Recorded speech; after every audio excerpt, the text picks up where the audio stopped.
Sesungguhnya mereka itu orang-orang kafir yang kau sebutkan, mereka memang menikmati dunia ini berlebihan. Sementara kita menuju ke akhirat. Artinya bagi seorang muslim, ada dia nikmati, tidak ada dia biasa saja. Karena dunia akan dia lalui. Bukan target utamanya.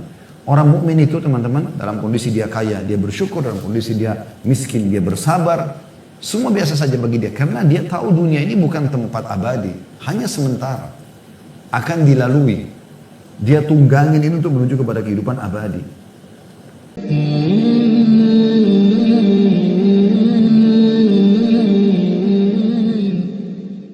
Warahmatullahi wabarakatuh. Alhamdulillah, wassalatu wassalamu ala rasulillah. Segala puji dan puja kehadirat Allah subhanahu wa ta'ala. Juga salawat dan taslim kepada Nabi besar Muhammad sallallahu alaihi wa ala alihi wa sahbihi wasallam. Kita akan bahas tema lepas, maksudnya umum. Dan kita akan membahas insya Allah masalah dunia adalah tempat sementara.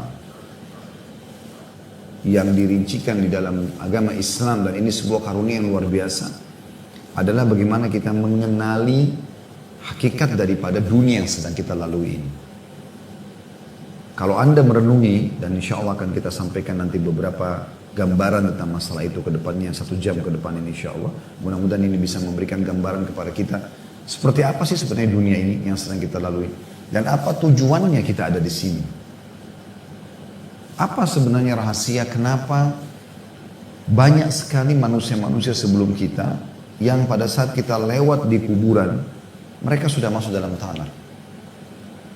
Apakah seperti pemahaman orang-orang ateis, orang-orang yang tidak meyakini ada Tuhan Allah subhanahu wa ta'ala, sudah selesai, begitu saja berlalu?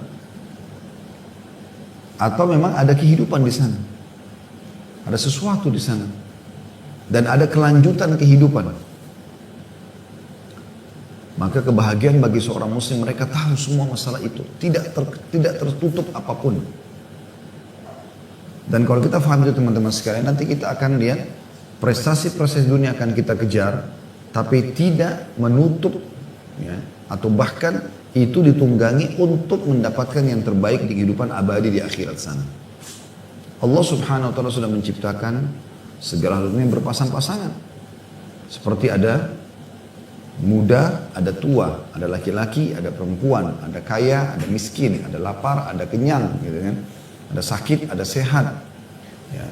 Seterusnya begitu, ada hidup, ada mati. Ya. Kemudian ada dunia, ada akhirat, ada surga, ada neraka. Ini adalah sebuah sunnatullah, sistem yang sudah Allah ciptakan. Dan ini teman-teman sekalian, kalau kita pahami dari awal kita jadikan sebagai pondasi hidup kita, kita jadi tahu, oh ternyata sebagaimana sekarang saya sehat, satu waktu saya bisa sakit. Dan pada saat sakit, kita yakin lagi, saya akan sehat. Ini selalu berpasang-pasangan. Sebagaimana juga kita sekarang hidup, kita tahu kita akan mati, nanti kita akan hidup lagi. Tapi di akhirat sudah Allah subhanahu wa ta'ala pastikan tidak ada kematian lagi. Karena Allah berfirman dalam Al-Quran, A'udzubillahi minasyaitonirrajim, la yadhuquna al-mauta illa mautatal ula. Mereka tidak akan merasakan kematian kecuali yang pertama saja. Seperti itu. Baik. Saya mengajak di awal pembukaan kita teman-teman sekalian ini merenungi dan mentadabburi ayat-ayat Al-Quran. Saya minta teman-teman membuka aplikasi Al-Quran di handphonenya dan kita sama-sama coba melihat surah Al-Hadid ayat 20. Ya. Saya pun akan buka surah Al-Hadid ayat 20. Al-Hadid ini besi ya, bicara tentang besi. Surah nomor 57 ya. Surah nomor 57 dalam Al-Quran, dibuka ayat 20-nya ya. Saya akan bacakan insyaallah. A'udzu billahi minasyaitonir rajim. Allah memberikan gambaran kita di sini tentang kehidupan dunia ini supaya kita kenal, tahu seperti apa sih kehidupan dunia ini, kenapa kita ada di muka bumi ini, gitu kan? Apa yang harus kita lakukan? Ya. Di antaranya ada penjelasan dalam ayat ini. Kita dengarkan, saya akan baca Al-Hadid sekali lagi, surah nomor 57 ayat 20 ya. A'udzu billahi minasyaitonir rajim. I'lamu annamal hayatud dunya la'ibun wa lahwun wa zinatun wa tafakhurun bainakum wa takathurun fil amwali wal aulad kamathali gaithin A'jabal kuffara nabatuhu thumma yahiju fatarahu musfarran thumma yakunu hutama. Wa fil akhirati azabun syadidun wa maghfiratun minallahi wa ridwan. Wa mal hayatud dunya illa mata'ul ghurur. Ketahuilah kata Allah. I'lamu. Pelajarilah, fahamilah, kenalilah. Itu masuk dalam makna semua sama. Bahwa sesungguhnya kehidupan dunia ini hanyalah permainan dan suatu yang melalaikan, perhiasan dan bermegah-megahan antara kamu serta berbangga-bangga tentang banyaknya harta dan anak. Itu umumnya yang terjadi. Seperti hujan yang tanamannya mengagumkan para petani. Begitu sudah tumbuh tanamannya, sudah mulai indah, kemudian tanaman itu nanti akan menjadi kering. Dan kamu lihat warnanya kuning, kemudian menjadi hancur. Dan di akhirat nanti ada azab yang keras dan ampunan dari Allah serta keridhaannya. Dan kehidupan dunia ini tidak lain hanyalah kesenangan yang menipu. Kesenangan yang menipu. Coba kita renungi sama-sama ayat ini. Allah mengatakan ketahuilah bahwa sesungguhnya kehidupan dunia ini hanyalah permainan. Seperti game, permainan. Ya. Ada start, ada akhir, seperti itu. Dia akan sangat berbeda dengan kehidupan akhirat yang memang awal segalanya akhirat itu. Karena tidak ada lagi akhirnya. Allah mengatakan tentang akhirat khalidina fiha, kekal di dalamnya. Selalu begitu. Ayat tentang surga berbunyi khalidina fiha, khalidina, kekal selamanya di dalamnya. Berbeda dengan dunia, Allah mengatakan permainan dan sesuatu yang melalaikan. Kalau kita tidak cari aktivitas yang menyibukkan diri kita dengan hal-hal yang positif, kita pasti akan lalai. Perhiasan dan bermegah-megahan antara kamu. Orang mengejar tentang baju baru, mobil baru, rumah baru, mana yang terbaru, HP baru. Seperti itu orang di kehidupan dunia, diberikan gambaran oleh Allah Subhanahu wa taala. Serta berbangga-bangga tentang banyaknya harta dan anak. Berapa tabungan kamu, berapa mobil kamu, berapa rumah kamu. Sekitar situ orang berbicara tentang masalah dunia ini. Juga berapa anak yang kau miliki, sekolah di mana, pembicaraan sekitar itu. Lalu Allah berikan gambaran. Semua itu, kehidupan dunia itu, seperti hujan yang tanam-tanamannya mengagumkan para petani. Jadi pada saat hujan turun, membuat tanaman itu mulai berbunga, mulai indah, ya, sehingga membuat para penanamnya kagum karena melihat warna-warni, ada kuning, ada merah, ada segala macam, buah-buahannya sudah mulai layak untuk dipetik. Kemudian apa setelah itu? Kan indah tuh, ya.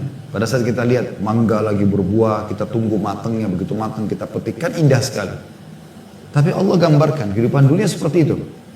Dia akan jadi perhiasan, tapi ingat kata Allah, dia nanti akan kering, akan hilang, ya. Kata Allah SWT, kemudian tanaman itu menjadi kering, artinya akan hilang semua ini, akan musnah, fana, ya. Tidak ada yang kekal. Dan kamu lihat warnanya kuning, lama-lama menguning, lama-lama rusak, kemudian menjadi hancur. Buah mangga indah awalnya, buah-buah semuanya begitu. Awal mengkal, kemudian tiba-tiba dia matang, ya. Setelah matang, dia akan rusak kalau tidak dikonsumsi. Maka itu digambarkan kehidupan dunia seperti itu. Lalu Allah mengatakan, dan di akhirat nanti akan ada pertanggungjawaban semua yang kalian lalui di dunia ini. Akan ada azab yang keras bagi yang kufur, membangkang dan segala macam. Dan ampunan dari Allah serta keridhaannya. Ampunan bagi orang yang beriman. Dan juga ya keridhaan Allah Subhanahu wa taala. Maksudnya surga. Dan kehidupan dunia ini tidak lain hanyalah kesenangan yang menipu. Itu ayat 20 ya. Kita coba lanjut ke ayat 21-nya. Allah Subhanahu wa taala lalu mengajak kita semua, orang-orang yang beriman. Apa kata Allah? Sabiku, berlumba-lumbalah kalian. Oleh karena itu, tadi di ayat 20 dijelaskan tentang dunia, Allah mengatakan, oleh karena itu selama hidup di dunia, berlomba-lombalah kalian. Ila magfiratin mir rabbikum, kepada pengampunan Tuhan kalian. segera minta ampun kalau berbuat salah dan jadilah orang-orang yang baik yang patuh.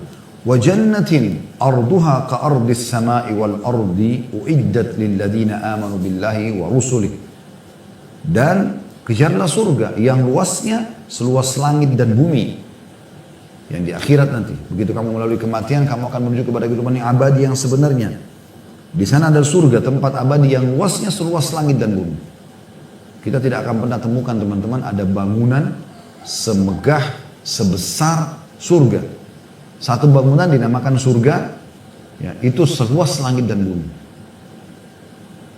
Kalau Anda pernah belajar ilmu alam pasti punya gambaran bagaimana si langit ini. Kita belajar ilmu pengetahuan alam, kita lihat bagaimana miliaran bintang-bintang berserakan ada di langit atau di bawah langit ini. Dan itu sangat luas, dikatakan alam semesta ini luas sekali. Surga seluas itu semua, Allah subhanahu wa ta'ala ciptakan. Kejar itu kata Allah. Caranya bagaimana? Dunia ditunggangi untuk mendapatkan itu. Segera bertobat kalau punya dosa dan segera kamu kejar surga. Bagaimana? Dengan beramal saleh. Yang Allah siapkan untuk orang-orang yang beriman kepada Allah dan Rasul-Rasulnya. Dzalika fadlullahi yu'tihi man yasha. Itulah karunia Allah berikan kepada siapa yang diinginkan. Wallahu dzul fadlil azim. Dan Allah zat yang maha memiliki karunia yang besar. Kemudian teman-teman sekalian, kita akan coba melihat bagaimana gambaran Nabi alaihi salatu wassalam tentang masalah dunia ini. Pernah Nabi alaihi salatu wassalam bersabda di depan para sahabat, ya. Beliau mengatakan, wallahi, demi Allah, mad dunya fil akhirah illa mathalu ma yaj'alu ahadukum isba'ahu hadhihi fil yam falyandur bima yarja. Hadis sahih riwayat Muslim.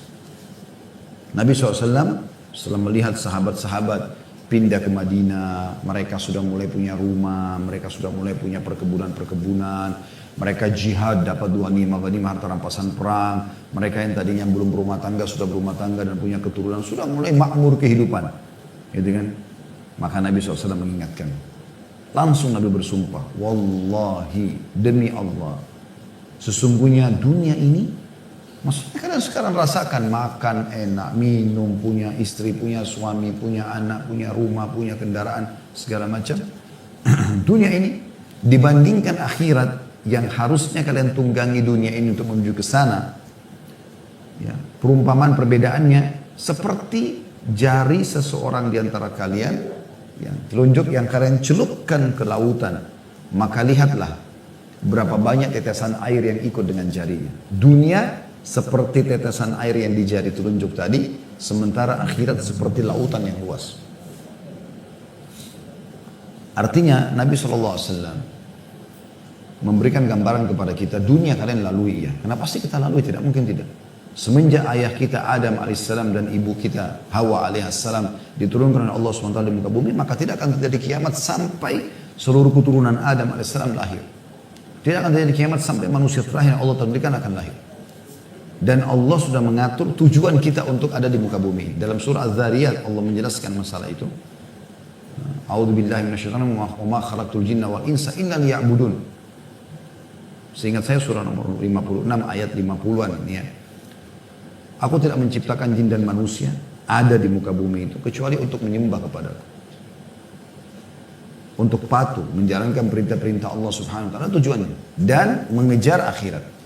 Siapapun teman-teman yang menjadikan akhirat targetnya, dan dia tahu dunia untuk mengejar di sana, maka dia akan mudah sekali melalui muka bumi ini. Karena dia tahu cuma sebentar. Para orang-orang soleh sebelum kita, para sahabat, kalau mereka sakit, mereka tahu ini dunia. Mereka kehilangan harta, mereka kehilangan orang yang dicintai. Semua bagi mereka biasa saja. Yang penting jangan kehilangan tiket menuju kepada kehidupan abadi, yaitu iman dan amal saleh. Juga dalam riwayat yang lain, riwayat Imam Ahmad, kata Nabi SAW, hadis ini sahih juga, Inna mat'am ibni Adam ju'ila mathalan lid dunya. Sesungguhnya makanan anak Adam dijadikan perumpamaan oleh siapa? Oleh Allah SWT tentunya, untuk menjadi perumpamaan dunia. Wa in kazzahahu wa mallahahu fanzur ila ma yasir. Biar dia bumbuhi, dia kasih garam, diperindah penataannya makanan itu, maka lihat hasil akhirnya. Akan jadi apa itu? Dan orang semua tahu, akan jadi ampas, akan jadi tinja, akan jadi air seni. Sebagian jadi nutrisi tubuh. Yang tadinya makanan mewah, akan jadi begitu juga ujung-ujungnya. Pada saat itu saja indah kelihatan. Jadi tunggangi dunia untuk akhirat. Jujur, amanah, tanggung jawab, ya, berprestasi dalam segala hal, tapi halal. Dan tujuannya semua untuk akhirat. Orang beda sekali teman-teman. Kalau ada orang yang memang tujuannya dunia, dan ada orang tujuannya akhirat, beda sekali. Antara langit dan bumi. Kalau orang tujuannya akhirat, maka dia tidak pernah berharap ada balasan dari dunia. Kalaupun datang sebagai rezeki dia terima. Kalau tidak, maka dia tidak ada masalah. Itu kalau orang targetnya akhirat. Tapi kapan orang targetnya dunia, maka apapun yang dikerjakan walaupun kecil selalu berharap diterima kasih, ada balasan duniawianya. Bahkan tidak berharap untuk bisa membantu orang atau berteman dengan orang yang tidak ada mendatangkan masalah duniawiyah bagi dia. Nah ini semua karena orang targetnya dunia, bukan targetnya akhirat. Kalau orang targetnya akhirat, dia tahu semua akan dapat pahala. Renungi ini, sabda Nabi SAW, hadis sahih riwayat Ahmad dan juga Tirmidzi. Kata baginda Nabi SAW, qala Allah Ta'ala, dalam hadis qudsi, Allah Ta'ala berfirman, ya bena Adam tafarraq li ibadati amla sadraka ginan, wa asuddu faqrak. Wahai anak Adam, lowongkan waktumu untuk bisa beribadah kepadaku. Artinya semua aktivitasmu jadikan ibadah untukku. Karena aku lakukan, mencari rezeki, menikah, punya keturunan, berteman, bertetangga, segala macam. Semua itu karena Allah Subhanahu wa taala yang perintahkan, jadikan ibadah. Maka aku akan mengisi dadamu, hatimu dengan kekayaan. Dan aku akan menutup pintu-pintu kemiskinan darimu. Selesai. Ibadah, jaga hubungan sama Allah Subhanahu wa taala, Allah bukakan semua. Renungi baik-baik hadis ini teman-teman. Apa kata Allah? Wa illa taf'al mala'tu yadayka syughlan wala asuddu faqrak. Kalau kau tidak lakukan itu, kau tidak beribadah kepadaku. Tujuanmu hanya dunia, tidak mau kenal mana halal, mana haram. Haram aja semuanya pokoknya. Gitu. Maka aku akan memenuhi hidupanmu dengan kesibukan-kesibukan dan aku tidak akan menutupi kemiskinanmu. Dalam riwayat yang lain, riwayat Imam Ahmad dan Ibnu Majah menguatkan riwayat yang sebelum, tapi ini lebih merincikan. Kata Nabi SAW, man kanatid dunya hammahu, farraqallahu alaihi amrah. Barang siapa yang dunia saja targetnya, maka Allah akan pecah belahkan urusannya. Tersibukkan dengan banyak kegiatan dan tidak terselesaikan. Tidak mendatangkan manfaat kecuali kecil bagi dia. Wa ja'ala faqrahu baina ainaihi. Dan Allah akan jadikan kemiskinan di depan matanya. Walaupun rumah sudah ada mobil, ada pasangan hidup, ada anak, masih saja merasa dirinya kurang. Allah jadikan kemiskinan di depan matanya sehingga selalu tamak terhadap dunia. Walam ya'tihi minad dunya illa ma kutibalah. Dan tidak akan datang kepadanya dari urusan dunia kecuali yang sudah Allah catatkan bagi dia. Wa man kanatil akhiratu niyyatahu jama'allahu lahu amrah. Siapa yang akhirat targetnya, dia lalui kehidupan dunia tapi untuk mengejar akhirat, sibuk mengejar pahala, pahala dan terus pahala, pahala setelah pahala, sibuk dari buat dirinya, sholatnya, puasanya, zikirnya dan seterusnya, dan juga bagaimana interaksi dengan orang, terus saja dia mencari pahala.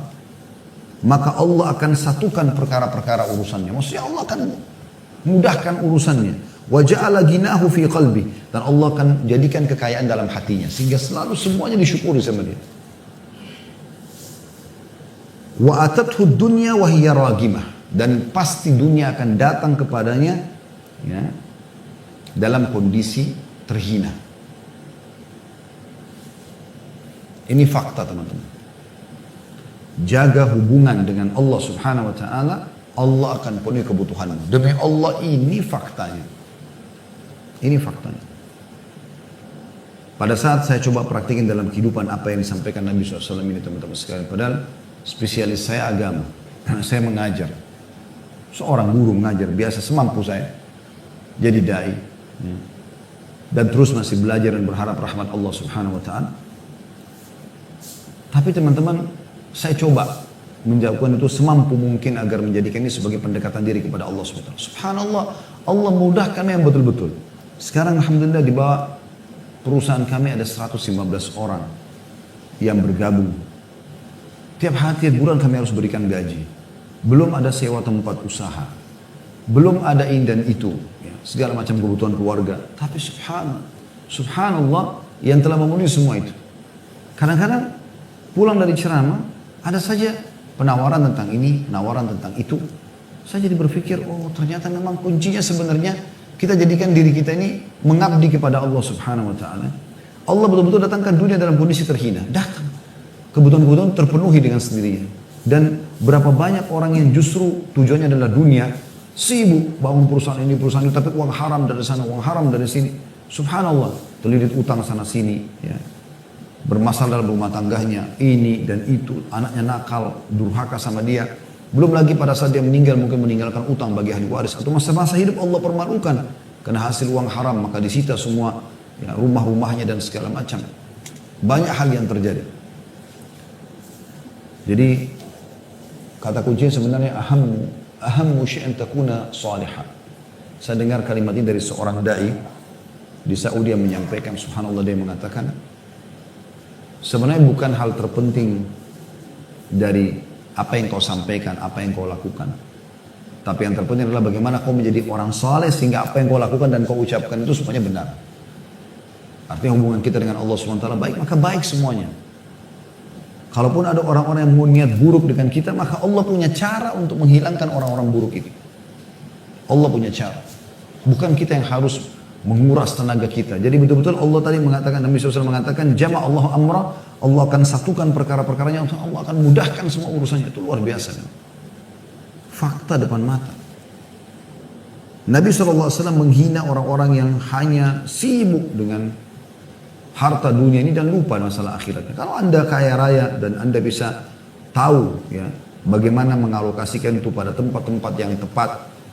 Karena Nabi SAW mengatakan dunia ini ada 4 golongan manusia. Yang pertama yang paling baik adalah Allah berikan ilmu dan harta, lalu dia menghabiskan keduanya di jalan Allah.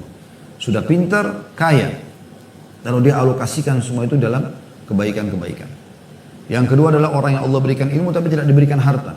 Cuma dengan ilmunya dia berkata, ya Allah, kalau seandainya engkau berikan aku seperti yang engkau berikan si fulan, aku akan melakukan hal yang sama. Saya kalau engkau berikan aku harta, aku juga akan bangun masjid, aku akan begini dan begitu, bantu orang, jenguk orang sakit, umrohkan, hajikan orang, jihad dan segala macam. Maka kata Nabi SAW, mereka sama pahalanya. Golongan ketiga adalah orang yang Allah berikan harta tapi tidak punya ilmu. Kaya, ini urusan dunia saja. Nggak ada ilmunya, nggak mau belajar mana halal, mana haram. Kemudian dia pakai dalam kemaksiatan, diskotik, bar, segala macam. Maksiat kepada Allah, khamr, narkotika, perzinahan, wa na'udzubillah. Ya. Kemudian ada golongan keempat yang melihat golongan ketiga ini, dia bilang kalau seandainya saya punya harta sama dengan si fulan, saya akan buat yang sama. Maksudnya saya juga akan buat kemaksiatan begitu, maka keduanya sama dosanya. Kalau orang mukmin dia tahu bagaimana hartanya harus dari sumber halal. Karena kata Nabi SAW, ta'isa abdul dinar, ta'isa abdul dirham, ta'isa abdul khamisah, ta'isa abdul khamilah. Ya. Sungguh terhinalah hamba-hamba harta ini semua. Dinar, dirham, ya. Ini semua istilah-istilah harta. In u'tiya radhi. Kalau seandainya Allah berikan dia ridho. Wa in lam yu'ta sakhit. Tapi kalau dia mau lakukan sesuatu lalu Allah belum berikan, maka dia marah. Ta'isa wantaqas, sungguh tersungkur dia dan terhina dia. Wa idza syika falan taqash. Kalau seandainya dia tertusuk dengan duri, semoga dia tidak bisa selamat dari duri itu. Tuba li 'abdin akhadha bi'inani farasihi fi sabilillah. Sungguh beruntung seseorang hamba yang telah mengambil tali kekangan kudanya lalu dia pergi berperang di jalan Allah. Ash'athu ra'suhu. Rambutnya penuh dengan debu, mugbarra kadamah, kedua kakinya penuh dengan debu. In kana fil hirasati kana fil hirasa, Kalau dia dijadikan sebagai orang prajurit biasa yang berjaga-jaga, dia berjaga-jaga, yang penting akhirat targetnya. Wa in kana fis saqati kana fis saq. Kalau dia berada di barisan belakang pun pasukan dia tidak peduli, tidak penting bagi dia di depan atau belakang. Yang penting dia berjihad gitu kan. Wa idza sta'dzana wa in ista'dzana lam yu'dzan lahu. Wa in syafa'a lam yushfa'. Kalau dia minta izin untuk melamar, menikah, ditolak. Kalau dia memberikan rekomendasi tidak ada yang terima. Hadis riwayat Bukhari. Maksudnya adalah yang beliau ingin sampaikan sallallahu alaihi wasallam, bagaimana orang yang targetnya akhirat, nggak peduli bagi dia jenis pekerjaannya, yang penting selama itu halal. Nggak peduli jabatannya dia sebagai apa, yang penting dia ikhlas dalam bekerja karena targetnya semua akhirat. Bisa saja seorang bawahan lebih banyak pahalanya daripada atasan. Bisa saja masyarakat lebih banyak pahala daripada pimpinan. Bisa saja orang miskin lebih banyak pahala daripada orang kaya. Bisa saja. Tergantung bagaimana dia ikhlas dalam menerima amalan-amalan pekerjaan tersebut. Lalu dia jadikan sebagai tunggangan untuk menuju ke akhirat. Sampai dari perkataan Ali radhiyallahu anhu tentang masalah dunia. Beliau mengatakan, irtahalatid dunya mudbirah. Sungguh dunia telah pergi. Wartahalatil akhiratu muqbilah. Dan akhirat sekarang sedang datang. Walikulli wahidatin minhuma banun. Keduanya memiliki anak-anak. Ada anak-anak dunia, ada anak-anak akhirat. Yang kejar dunia ada, yang kejar akhirat ada. Fakunu min abna'il akhirah. Maka jadikanlah diri kalian anak-anak akhirat. Artinya kehidupan yang kalian akan datangi sekarang. Ya. Wala takunu min abna'id dunia. Dan jangan pernah menjadi anak-anak dunia. Karena akan berlalu. Gitu kan. Akan ketinggalan. Fa innal yawma amalun wala hisab wa gadan hisabun wala amal. Hadis riwayat Bukhari atau riwayat Bukhari. Sesungguhnya hari ini adalah kesempatan beramal, tapi belum ada hisabnya. Dan besok di akhirat ada hisab tanpa bisa beramal. Hasan al-Basri berkata rahimahullah, aku tahu rezekiku tidak akan diambil orang lain. Karena itu hatiku selalu tenang. Di dunia ini tidak usah khawatir. Oh proyek itu punya saya diambil, oh ini uang saya diambil. Nggak bisa, itu rezeki sudah Allah tentukan. Kata Hasan al-Basri, aku tahu rezekiku tidak akan diambil oleh orang lain. Kalau rezeki dia akan sampai ke dia. Karena itu hatiku selalu tenang. Aku tahu amalku tidak akan dikerjakan orang lain. Oleh karena itu, aku selalu beramal. Aku tahu Allah Ta'ala selalu memperhatikanku. Karena itulah aku malu jika Allah melihatku dalam maksiat. Aku tahu kematian sudah menungguku. Karena itulah aku selalu menambah bekal untuk pertemuanku dengan Allah. Jadi wasiat yang luar biasa. Beliau mengatakan, aku tahu rezekiku tidak akan diambil orang lain, maka aku tenang. Aku tahu amalku, sholat, puasa, segala macam, tidak akan dikerjakan orang lain, maka aku sibuk beramal. Yang ketiga, aku tahu Allah Ta'ala selalu memperhatikanku, melihatku. Maka aku malu untuk bermaksiat kepadanya. Dan yang terakhir, yang keempat adalah aku tahu kematian sedang menungguku. Maka aku selalu mempersiapkan untuk menghadapi pertemuan dengan Allah. Maksudnya pada saat meninggal akan bertemu dengan Allah Subhanahu wa ta'ala. Lalu beliau mengatakan, jauhilah dunia ini. Lalui iya, tapi jangan menjadikan target utama. Sehingga terus mengikuti perkembangan dunia yang sifatnya tidak ada manfaatnya buat dia secara akhirat. Penuh dengan kemaksiatan dan jenis-jenisnya. Karena ia seperti ular yang mulus pada sentuhan tangan, tetapi racunnya bisa membunuh. Juga beliau mengatakan dunia dimulai dengan tangisan dan diakhiri dengan tangisan. Maksudnya pada saat lahir menangislah si bayi tersebut. Pada saat dia meninggal dia ditangisi. Itulah kesimpulannya dunia. Coba teman-teman kita renungi sama-sama apa yang harus kita lakukan kalau begitu selama di dunia. Allah Subhanahu wa taala berfirman, saya ingin teman-teman buka surah Az-Zumar surah nomor 39 ayat 54 sampai 58. Az-Zumar surah nomor 39 ayat 54 sampai 58. Saya baca dari ayat 53-nya lebih tepat ya, ayat 53-nya. Dan ini surah Az-Zumar ayat 53 adalah ayat yang luar biasa. Kalau saya melihat ini hadiah yang terbesar dari Allah Subhanahu wa taala. Surah Az-Zumar 39 ayat 53. Tapi kita akan baca sampai 58 insyaallah. A'udzu billahi minasyaitonir rajim. Qul ya ibadiyalladzina asrafu ala anfusihim la taqnatu min rahmatillah. Inna Allah yakfiru dhunuba jami'a innahu huwal ghafurur rahim. Katakanlah hai hamba-hambaku, katakan hai Muhammad kepada seluruh orang-orang beriman. Hai hamba-hambaku, pesan dari Allah, yang melampaui batas terhadap diri mereka sendiri. Sudah banyak buat dosa, pelanggaran-pelanggaran, kelalaian-kelalaian. Janganlah kamu berputus asa dari rahmat Allah. Sesungguhnya Allah mengampuni dosa-dosa semuanya. Sesungguhnya dialah yang maha pengampun lagi maha penyayang. Allah SWT memastikan asal kita mau taubat, mau kembali ke jalannya, kita mau memperbaiki sekarang dan mau menuju ke akhirat, maka Allah akan mengampuni semua kesalahan. Lalu Allah bilang, ini pesan 54 tentang bagaimana melalui dunia. Kata Allah, wa anibu ila rabbikum wa aslimu lahu min qabli an ya'tiyakumul adabu thumma la tunsarun. Dan kembalilah segera kepada Tuhanmu dan berserah dirilah kepadanya sebelum datang azab kepadamu, kemudian kamu tidak dapat ditolong lagi. Artinya segera sekarang, sadarlah setelah mengetahui tentang hakikat dunia ini, tugas-tugas kita selama di dunia, maka kembalilah segera kepada Allah Subhanahu wa taala. Ya. Lalu Allah mengatakan di ayat 55-nya, wattabi'u ahsana ma unzila ilaikum min rabbikum min qabli an ya'tiyakumul adzabu baghtatan wa antum la tash'urun. Dan ikutilah sebaik-baik apa yang telah diturunkan kepadamu dari Tuhanmu. Maksudnya Al-Quran. Hadis-hadis Nabi SAW, syariat Islam, ikutilah sebaik-baiknya. Yang halal nikmati, yang diperintahkan wajib ataupun sunnah kerjakan, yang haram jauhi, ya. Yang dilarang haram ataupun makruh jauhi. Ikutilah sebaik-baik apa yang telah diturunkan kepadamu dari Tuhanmu sebelum datang azab kepadamu. Karena kau lalai, kufur, bisa datang azab dengan tiba-tiba. Sedang kamu tidak menyadarinya. Karena banyak orang begitu, lalai. Kalau dalam diskotek tabrakan mati. Di rumahnya terjadi gempa mati. Naik turun tangga, kepleset, jatuh, kebentur, mati. Dan sekian banyak. Contoh-contoh dalam masalah ini. Ayat 56-nya. Dan pada saat meninggal apa yang dia katakan? Antakula nafsun.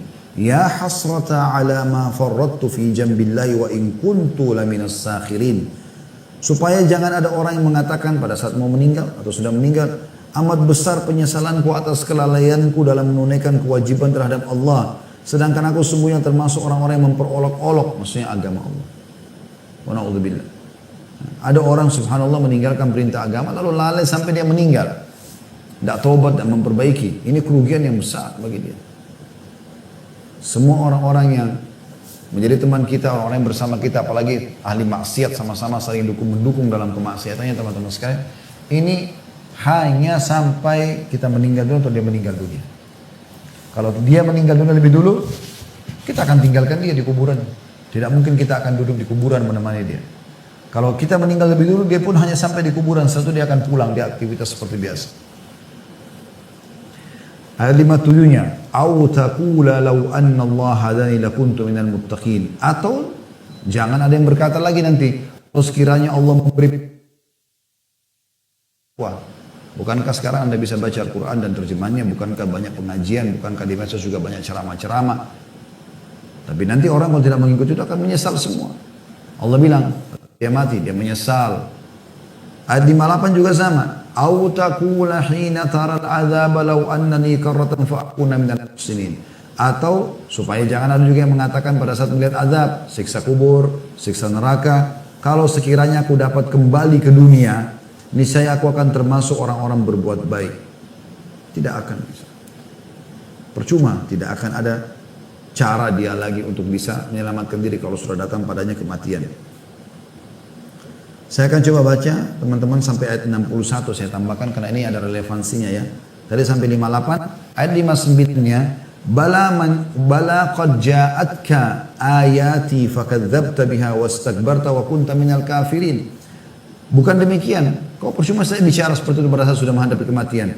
Sebenarnya kata Allah telah datang keterangan-keteranganku kepadamu lalu kamu mendustakannya dan kamu menyombongkan diri dan adalah kamu termasuk orang-orang kafir. Kata sebagian ulama dari ayat ini ya, bisa diambil sebuah kesimpulan kalau setiap individu Allah akan sampaikan kepadanya sinyal hidayahnya.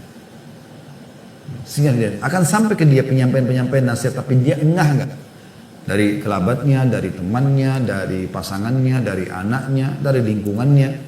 Coba ada orang tetap ngotot dengan kekafirannya, ngotot dengan kesalahannya.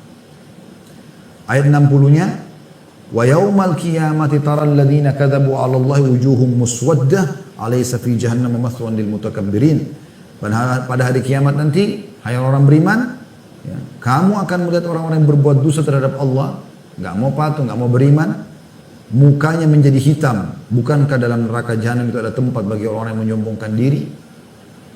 Lalu ayat 61, wa yunajjillahu alladhina taqaw bimafazatihim la yamassuhum su'u wa la hum yahzanun.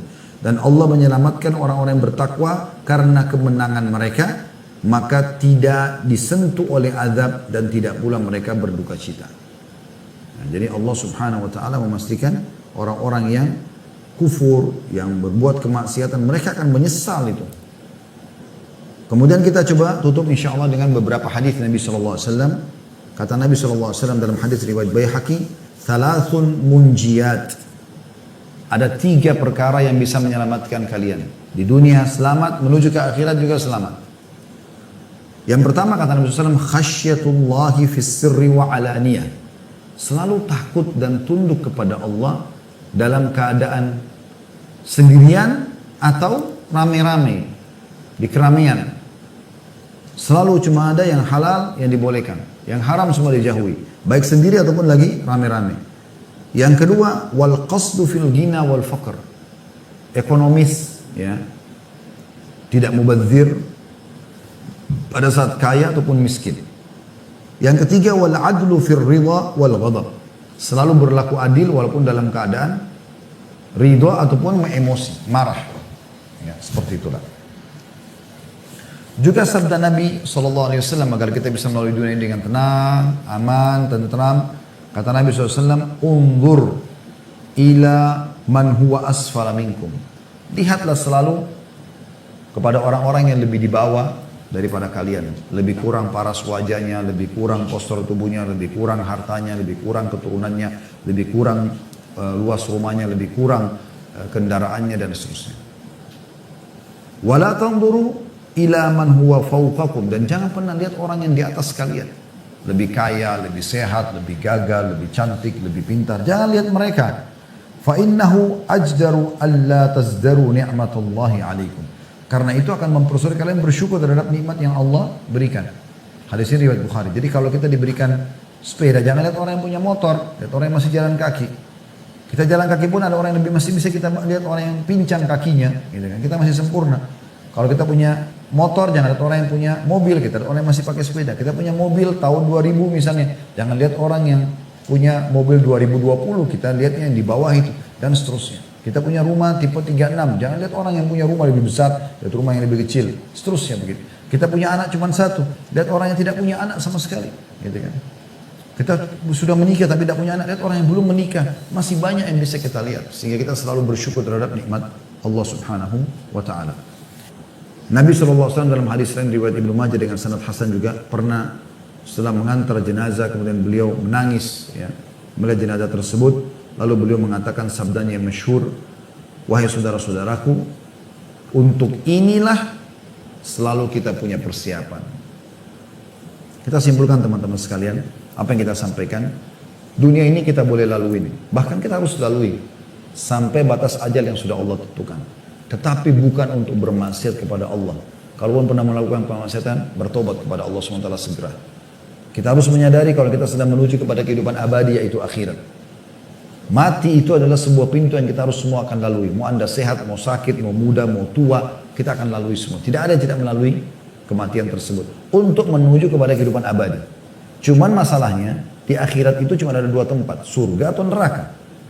Anda masuk kepada kenikmatan abadi selamanya, atau Anda masuk ke tempat siksaan yang selamanya juga kalau dalam keadaan kafir. Kalau bermaksiat tidak sempat tobat akan sementara, tapi juga Allahu alam berapa ribu tahun dia akan tinggal di neraka itu. Penentuan untuk menuju ke surga atau neraka adalah sekarang tempat Anda di dunia ini. Anda benar menentukan di sini dan sederhana, menjadi orang beriman yang patuh. Nikmati yang halal, tinggalkan yang haram. Kerjakan perintah, jauhi larangan. Udah, nikmati hidup, jalan saja. Sampai meninggal, dunia kita dapatkan, akhirat kita dapatkan. Dan sudah kita sebutkan banyak dalilnya tadi. Dan jangan sebaliknya, menjadi orang-orang yang terus sibuk dengan urusan dunia, yang akhirnya melupakan akhiratnya. Tidak ada urusan sama akhirat sama sekali. Dari bangun tidur sampai tidur, semuanya cuma tahu gunjing, fitnah, manipulasi data, Haram semuanya. Zina, khamr dan seterusnya. Akhirnya dunia dia sebenarnya juga tidak menikmatinya karena pasti akan ada akibat dari perbuatannya. Mana teman-teman sekalian ada orang di dunia ini berbuat kesalahan lalu tidak kena hukuman. Anda akan lihat akan datang saatnya dia dihukum. Makin lama dia terjerumus dalam kemaksiatan itu maka makin berat hukuman Allah SWT kepada dia. Dan saya yakin mungkin kita semua pernah lalu dalam kehidupan kita kalau kita berbuat salah ada saja subhanallah peringatan-peringatan dari Allah SWT. Dimulai dari penyesalan, awal kalau kita mau berbuat dosa kita takut dulu, khawatir, lalu kalau kita lakukan akhirnya muncul penyesalan. Kalau kita taubat aman, tapi kalau kita tidak taubat maka akan datang hukuman-hukuman yang lebih berat. Kalau ada orang sadar dengan peringatan dari Allah SWT hanya dengar cuplikan, lihat cuplikan misalnya, mungkin Anda mau buat dosa tiba-tiba Anda buka YouTube, oh ternyata ada ceramah tentang ini, kayak seakan-akan Allah sedang mengingatkan gitu. Anda sadar alhamdulillah. Kalau Anda tidak sadar, Anda terus berbuat dosa maka akan datang peringatan lebih keras. Ya, mungkin secara fisik Anda akan sakit, Anda akan tabrakan, Anda akan jatuh. Juga Anda tetap melakukan maka akan ada yang lebih besar lagi, akan dipermalukan, bahkan bisa su'ul khatimah wa na'udzubillah puncaknya. Oleh itu teman-teman sekalian, nikmati dunia ini pada hal yang halal dan taat kepada Allah SWT, Anda akan mendapatkan semua dunia ini dan akan mendapatkan akhirat. Seperti itu kurang lebih gambarannya. InsyaAllah bahasan kita, semua kita bisa memahami bahwasanya memang seperti dulu kita dunia hanya tempat sementara saja. Saya akan bacakan pertanyaan yang sudah masuk dulu. Yang pertama, Assalamualaikum warahmatullahi wabarakatuh. Bagaimana cara menyikapi dunia yang sementara ini terhadap orang-orang yang tidak serak di hati dan tidak bertegur di kehidupan sehari-hari sehingga bisa mencapai surga firdaus Allah. Jujur Ustaz, saya sudah tidak mau untuk menjalin komunikasi dengan mereka dalam bentuk apapun. Di sini kita perlu tahu dulu, tidak seraknya penanya ini kenapa? Kalau tidak serak karena mereka adalah ahli maksiat, ya, orang-orang yang justru membuat kita terjerumus dalam pelanggaran-pelanggaran agama, dan kita sudah coba luruskan kepada mereka ini nggak boleh, ini haram. Kemudian malah mereka menjadi-jadi, maka itu bagus, jauhi mereka, jauhi komunitas buruk itu. Karena kata Nabi SAW, almaru ala dini khalili, seseorang sesuai dengan agama temannya. Falyanzur ahadukum ila man yukhalil, maka seseorang dari kalian harus jeli dalam memilih siapa yang dia temani. Gak boleh sembarangan. Memang harus begitu. Tapi kalau tidak serak ini hanya karena tidak sama jenjang ekonominya, atau karena dia memiliki kelebihan fisik atau paras wajah, atau kelebihan kepintaran misalnya, maka gak boleh. Ya. Kita harus lihat kalau dia adalah orang-orang beriman, maka kita sebaiknya malah mendekat dan bagaimana kita mengambil manfaat-manfaat keimanan dari mereka. Sampai pernah ada seorang sahabat subhanallah saya tidak dapat namanya orang ini, tapi dia menikahi salah satu dari mantan istrinya Umar bin Khattab. Sudah sangat tua sebenarnya. Umar bin Khattab sudah meninggal, ada istri beliau yang masih hidup pada saat itu, salah satu istrinya beliau. Maka orang ini menikahi, lalu orang semua tanya, kenapa Anda menikahi wanita tua seperti itu? Sangat tua. Gitu kan? Umar bin Khattab saja meninggal umur 63 tahun. Istri itu sekitar 60 tahunan atau mendekati umur itu. Dinikahi oleh seseorang. Lalu dia mengatakan, saya demi Allah tidak menikahi wanita ini kecuali karena saya ingin tahu rahasia sholat malamnya Umar dari dia. Bagaimana ibadahnya Umar pasti istrinya tahu. Saya nikahi dia gara-gara itu biar dia bongkar kepada saya rahasia ibadahnya Umar. Kalau orang-orang baik kita memang mengambil manfaat daripada mereka.